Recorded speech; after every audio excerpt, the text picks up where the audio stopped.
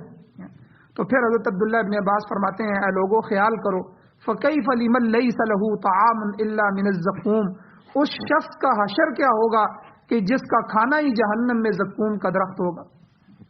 اللہ اسے کھانا ہی وہی دیں گے، جب بھوک لگے گی اللہ کہیں گے کھا اس درخت کو، زقوم جو ہے اس جہنم کی دیواروں کے ساتھ ابھرا ہوگا، تو اللہ کہیں گے کھاؤ اس کو، کتنی اذیت ہوگی۔ اس لیے فرمایا کہ اللہ تعالیٰ سے ڈرتے رہو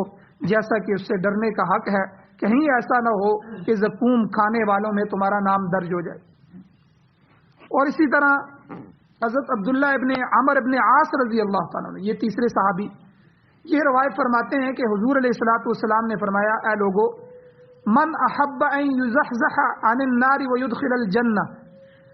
تم میں سے جو شخص یہ چاہتا ہے کہ اسے دوزخ سے نجات حاصل ہو جائے اور جنت میں داخل ہو جائے، تو وہ کیا کرے کہ فَيُدْرِكُ مَنِيَّتَهُ وَهُوَ يُؤْمِنُ بِاللَّهِ وَالْيَوْمِ الْآخِرِ، تو اسے موت ایسی حالت میں آنی چاہیے کہ وہ اللہ کی ذات پر اور قیامت کے دن پر ایمان رکھتا ہو، یعنی وہ مومن ہو کے مرے۔ وَيَأْتِي إِلَى النَّاسِ مَا يُحِبُّ أَن يُؤْتَى إِلَيْهِ، اور اسے چاہیے کہ وہ لوگوں کے ساتھ وہی سلوک کرے کہ وہ جو اپنے لیے پسند کرتا ہے۔ مقصد یہ ہے کہ حق تقاتی ہی میں یہی چیز بیان کی گئی ہے کہ اللہ فرماتے ہیں وَلَا تَمُوتُنَّ إِلَّا وَأَنْتُمْ مُسْلِمُونَ، اس آیت میں اللہ نے فرمایا ہے کہ تمہاری موت اسلام کی حالت میں آنی چاہیے۔ تو یہ مقام انسان کو کب حاصل ہوگا کہ جب انسان ہمیشہ اس کی فکر میں لگا رہے، وہ ہمیشہ اپنا محاسبہ کرتا رہے کہ کہیں اس کی موت اسلام کے علاوہ کسی اور چیز میں نہ آ جائے۔ آج آپ دیکھیں کئی گاڑی والوں کے ایکسیڈنٹ ہوتے ہیں، اس دن میں دیکھ رہا تھا کہ اونچے اونچے گانے لگے ہوئے تھے اور گانے لگے ہوئے حالت میں ان کا ایکسیڈنٹ ہو گیا، وہ نوجوان مارے گئے۔ اب دیکھیں ان کو پتا تھا کہ اسی حالت میں میرا ایکسیڈنٹ ہوگا، اب وہ اسی حالت میں اللہ کے سامنے پیش ہوں گے۔ اب سچ بتائیں وَلَا تَمُوتُنَّ إِلَّا وَأَنْتُمْ مُسْلِمُونَ میں یہ داخل ہوں گے؟ نہیں ہوں گے۔ تو کئی آدمی بے نمازی ہونے کی حالت میں اگر آپ فجر کی نماز پڑھ کے جاتے ہیں، ظہر سے پہلے آپ کی موت ہو جاتی ہے، موت تو آنی ہے کسی نہ کسی نمازوں کے اوقات میں، تو آپ نمازی حالت میں اللہ کے سامنے پیش ہوں گے۔ اور اسی طرح کتنے انسان ایسے ہیں کہ جو شراب پیے ہے، کئیوں نے کیا کیا ہے، کئی شادیوں میں خوشیاں کرتے ہوئے اللہ اور اللہ کے رسول کے حکموں کو پامال کرتے ہوئے پاؤں کے نیچے رونتے ہوئے اور عیاشی اور فحاشی کے اندر رات گزارتے ہیں اور اسی طرح اسی حالت میں مر جاتے ہیں۔ کئی اخبار میں آپ پڑھتے ہیں کہ زہریلی شراب انہوں نے پی ہے تو کتنے آدمی، 10 آدمی مر گئے ہیں، 20 آدمی مر گئے ہیں۔ تو یہ موتیں کس حالت میں آ رہی ہیں؟ تو اس لیے یہاں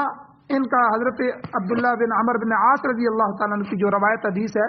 اس میں کہنے کا مقصد یہ ہے، اور قرآن کی اس آیت کا کہ وَلَا تَمُوتُنَّ إِلَّا وَأَنْتُمْ مُسْلِمُونَ، حضور نے یہی فرمایا کہ تمہیں موت بہرحال اس حالت میں آنی چاہیے کہ تم اچھی حالت میں ہو۔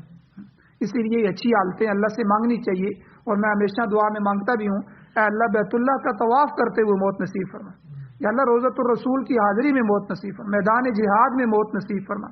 یہ اگر نماز کی حالت میں، سجدے کی حالت میں موت نصیب فرما۔ نماز کی ساری حالتیں ہی اچھی ہیں لیکن سجدے کی حالت سب سے اچھی ہے کہ اللہ کے سامنے سجدہ کر رہا ہو، انسان کی روح نکل جائے۔ اور اسی طرح رمضان کا مہینہ سارا مبارک ہے، روزہ رکھا ہوا ہو تو روزے کی حالت میں موت آ جائے۔ تو یعنی یہ اچھی حالتوں کی موت کو اللہ سے مانگنا چاہیے۔ موت ہے اللہ جب بھی آئے، جس وقت بھی آئے، اللہ ہم اس کے لیے تیار ہیں، لیکن اے اللہ اچھی حالت میں موت عطا فرما، بری حالت میں موت نہ عطا فرما۔